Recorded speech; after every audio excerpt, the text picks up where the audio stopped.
Saya ambilkan dari ayat-ayat Al-Quran dan hadis-hadis yang sahih. 4 poin ini kesimpulan tentang bagaimana masa depan Palestina. Yang pertama, dan di tengahnya itu ada G. Itu kalau Bapak Ibu lihat dipasang di global bola bumi, itu persis Masjidil Aqsa. Makanya mereka punya satu doktrin yang disebut dengan minimum sejahtera.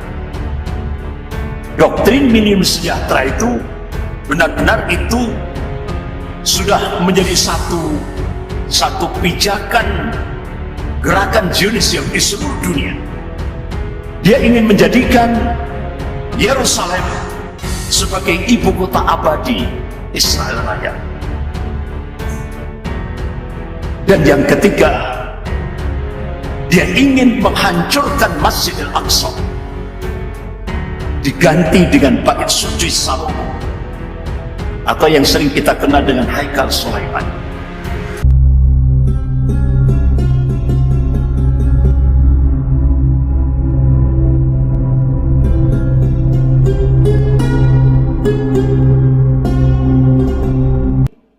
Jadi fitnah Al-Masih Dajjal ini dahsyat sekali. Rasulullah SAW mengabarkan dalam kitab Sahih Muslim bab Al-Fitan wa Asyratus Sa'ah,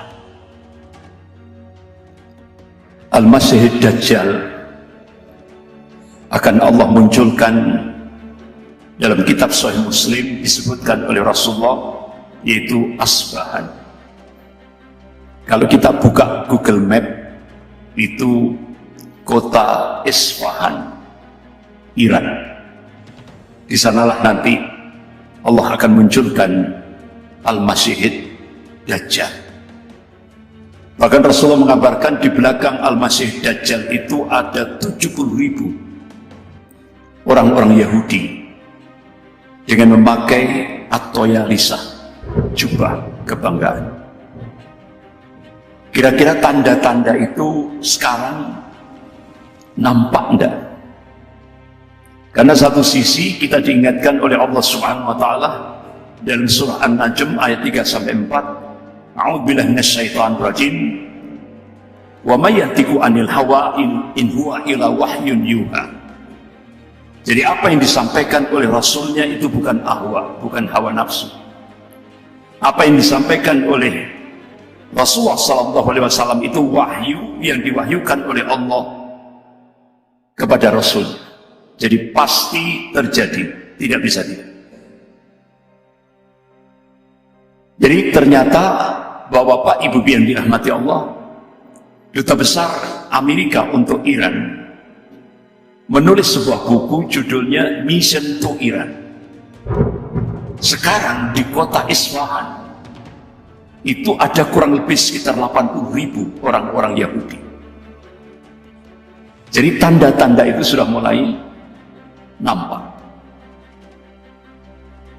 Tapi Dajjal sendiri masih belum muncul. Tapi sistem Dajjal itu sudah mulai nampak dalam lingkup global, termasuk di Indonesia, termasuk di Malang. Fitnahnya dahsyat. Jadi fitnah sistem Dajjal ini senantiasa melakukan fasad, kerusakan, dan semua ini kehidupan. Dan itu sangat terasa sekali. Bapak-bapak, ibu-ibu yang dirahmati Allah, Rasulullah SAW mengabarkan Dajjal itu seorang pemuda, rambutnya kerinting, matanya salah satu buta, yang satu lagi Rasulullah mengabarkan seperti anggur hitam, bola matanya itu seperti anggur hitam yang menjorok keluar. Apa kalau dalam bahasa Jawa itu? Mendolo. Mendolo. Tapi beredar di YouTube itu mata satu di tengahnya. Itu bukan itu. Jadi Dajjal itu tetap dua mata tapi satu buta, satu itu tadi. Bola matanya seperti anggur hitam menjorok keluar. Dua kakinya bengkok. Rasulullah mengabarkan seperti itu dalam kitab Sahih Muslim. Dan di dahinya tertulis kaf, fa, ro, kafir. Rasulullah mengabarkan setiap orang mukmin walaupun dia buta huruf, pasti dia tahu bahwa itu Dajjal. Jadi kecepatannya luar biasa, daya rusaknya dahsyat sekali. Ya. Seluruh dunia akan dimasuki oleh Dajjal, termasuk kawasan Geria Santai.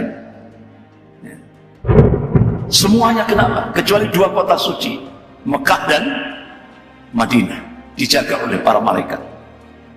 Bahkan Rasulullah mengabarkan Dajjal itu bisa, kalau ada satu kawasan itu kering, paceklik, dia bisa menurunkan hujan sehingga tumbuh subur. Bahkan Al-Masih Dajjal itu diberi kesempatan oleh Allah untuk mematikan dan menghidupkan orang dua kali. Ketiganya tidak bisa. Dan Rasulullah mengabarkan yang paling banyak terkena hipnotis Al-Masih Dajjal itu, kata Rasulullah, yaitu kalangan nisa, kaum wanita. Makanya diperintahkan oleh kalangan suami, diperintahkan oleh para suami-suami untuk memingit di rumah masing-masing. Kenapa? Yang paling banyak terhipnotis oleh fitnah Dajjal itu adalah kaum wanita. Ini yang diingatkan oleh Rasulullah SAW. Bahkan Dajjal itu kalau dia suguhkan air, hakikatnya api. Kalau dia suguhkan api, hakikatnya air. Jadi menipu. Itulah Dajjal. Bahkan daya rusaknya dahsyat sekali. Itu yang akan dialami oleh umat Rasulullah SAW. Jadi Dajjalnya saja masih belum muncul, tapi sistemnya saja daya rusaknya luar biasa. Bapak-bapak, ibu-ibu yang dirahmati Allah, kalau bapak ibu lihat mata uang $1, di situ tertulis sebuah misi besar, visi misi besar. Novus Ordo Scholar. Itu kalau bahasa Inggrisnya The New World Order, tatanan dunia baru. Itulah yang kita sebut dengan sistem Dajjal. Dan Al-Masih Dajjal ini ditopang oleh organisasi yang cukup tua di muka bumi. Menurut sejarah, ada yang menginformasikan itu muncul abad 16, tapi sebelum itu sudah muncul. Itulah yang disebut dengan organisasi Freemasonry, Zionis Yahudi Internasional. Simbolnya mata satu, ada jangka, ada mista, dan di tengahnya itu ada G. Itu kalau bapak ibu lihat dipasang di global bola bumi, itu persis Masjidil Aqsa. Makanya mereka punya satu doktrin yang disebut dengan milenium sejahtera. Doktrin milenium sejahtera itu benar-benar itu sudah menjadi satu pijakan gerakan Zionis yang di seluruh dunia. Begitu juga kalangan Kristen. Makanya ada Kristen Zion. Nah itu menopang gerakan Freemasonry Zionis Yahudi. ada doktrin milenium sejahtera. Jadi yang doktrin milenium sejahtera itu, yang pertama, dia bercita-cita untuk melakukan pemusnahan massal kaum muslimin. Ini sudah dijalankan atau belum? Sudah. Pemusnahan massal kaum muslim. Kemudian doktrin yang kedua, dia ingin menjadikan Yerusalem sebagai ibu kota abadi Israel Raya. Dan yang ketiga, dia ingin menghancurkan Masjidil Aqsa, diganti dengan Bait Suci Salomo, atau yang sering kita kenal dengan Haikal Sulaiman. Dan ini, doktrin ini benar-benar sudah menghegemoni seluruh kalangan Kristiani dan Yahudi internasional. Ini yang harus kita ketahui bersama. Makanya sampai hari ini, di penghujung bulan Ramadan, kaum muslimin ketika saat-saat sholat, ketika saat-saat menghidupkan, bahkan yaitu ibadah sunnah iktikaf di Masjidil Aqsa, diserbu oleh tentara-tentara Israel. Kalau tidak salah sampai tadi malam sudah 24 yang syahid, insya Allah 24 yang gugur sebagai syuhada. Berapa? 64 sampai tadi malam yang mati syahid. Hampir 700 lebih yang luka-luka.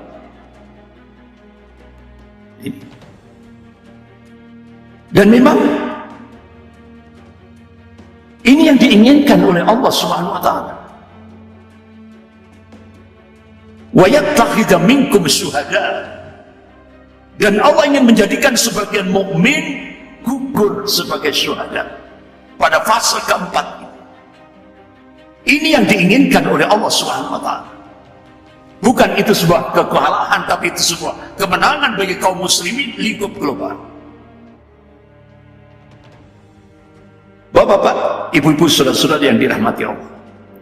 Oleh karena itu Allah Subhanahu wa taala dan Rasulnya menegaskan bagaimana masa depan Palestina.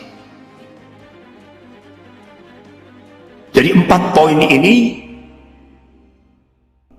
saya ambilkan dari ayat-ayat Al-Quran dan hadis-hadis yang sahih. 4 poin ini kesimpulan tentang bagaimana masa depan Palestina. Yang pertama, permasalahan Palestina dengan Yahudi bukanlah permasalahan tanah atau batas politik semata. Namun permasalahan Palestina dengan Yahudi adalah permasalahan akidah dan din. Ini yang harus jadi frame mindset kita.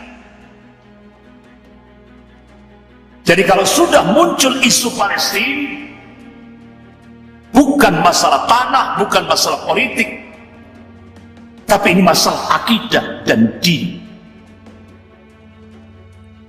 Ini yang dikabarkan oleh Allah dan Rasul.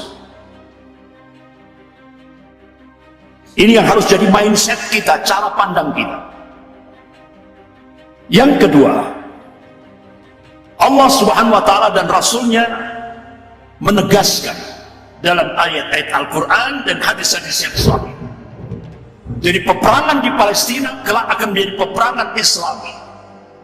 Jadi ladang jihad internasional berpusat di Biladis Syam, bukan di Indonesia, di Biladis Syam. Dan ini adalah sesuatu yang pasti terjadi, tidak bisa tidak. Dan bangsa Yahudi saat ini sedang membangun kuburan mereka sendiri. Yang ketiga, Masalah Palestina tidak akan dapat diselesaikan dengan jalur perdamaian. Sebab Allah Subhanahu wa taala telah menetapkan selain itu, yaitu dengan jihad wal qital. Ini ketetapan Allah dan Rasulnya. Makanya berbagai ketika sebagian kaum muslimin mengandalkan jalur perdamaian lewat PBB, berapa banyak resolusi PBB yang dilanggar oleh Israel. Makanya kembali kepada apa yang sudah ditetapkan oleh Allah dan Rasulnya. Masalah Palestina hanya satu solusinya, jihad dan qital. Ini ketetapan Allah dan Rasul. Bagaimana kita yang ada di Malang? Apa yang bisa kita perbuat? Rasulullah mengingatkan, qala Rasulullah sallallahu alaihi wasallam, man jahada ghasiyan fi sabilillah faqad ghaza.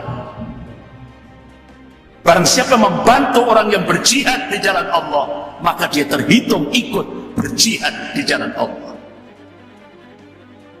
Walaupun kita cuma mensupport 10.000 rupiah, tapi karena lillah, insya Allah kita dihitung di sisi Allah seperti kaum muslimin yang ada di lapangan yang jihad di Palestina. Yang keempat, siapa yang akan menguasai dan membebaskan Palestina dan bumi Islam lainnya? Allah Subhanahu wa taala dan Rasulnya mengabarkan, mereka itulah At-Taifah Al-Mansurah, kelompok yang akan ditolong oleh Allah Subhanahu wa taala. At-Taifah Al-Mansurah. Di mana mereka dimunculkan oleh Allah? Rasulullah mengabarkan, qala Rasulullah sallallahu alaihi wasallam bi Baitil Maqdis wa adna fi Baitil Maqdis. Ini hadis sahih rawahu Ahmad. Jadi di Baitul Maqdis dan di sekitar Baitul Maqdis. Bapak-bapak, ibu-ibu yang dirahmati Allah, inilah yang dikabarkan oleh Rasulullah. Qala Rasulullah sallallahu alaihi wasallam, la tazallu ta'ifatun min ummati 'ala al-haqq dhahirina la'aduwwihim qahirina la yadurruhum man khalafahum illa ma asabahum min al-a'wa hatta ya'tiyahum amrullah wa hum kadzalik. Qalu ya Rasulullah wa aina hum? Qala bi Baitil Maqdis wa ana bi Baitil Maqdis. Hadis sahih rawahu Ahmad. Jadi sekelompok umat Rasulullah akan terus dieksiskan oleh Allah di atas al-haq, kebenaran, dan mereka akan mengalahkan musuh-musuh mereka, dan mereka tidak merasa terganggu oleh orang-orang yang menyelisih mereka, menghambat mereka, menentang mereka, kecuali sedikit mihnah, ujian, cobaan, tribulasi kehidupan. Hatta ya'tiyahum amrullah wa hum kadzalik. Sampai datangnya keputusan Allah, dia tetap dalam kondisi demikian. Sahabat tanya, qalu ya Rasulullah wa aina hum? Ya Rasulullah, di mana keberadaan mereka, posisi mereka? Rasulullah memberikan jawaban, qala bi Baitil Maqdis wa ana fi Baitil Maqdis. Jadi disinilah tempat keberadaan Baitul At-Taifah Al-Mansur.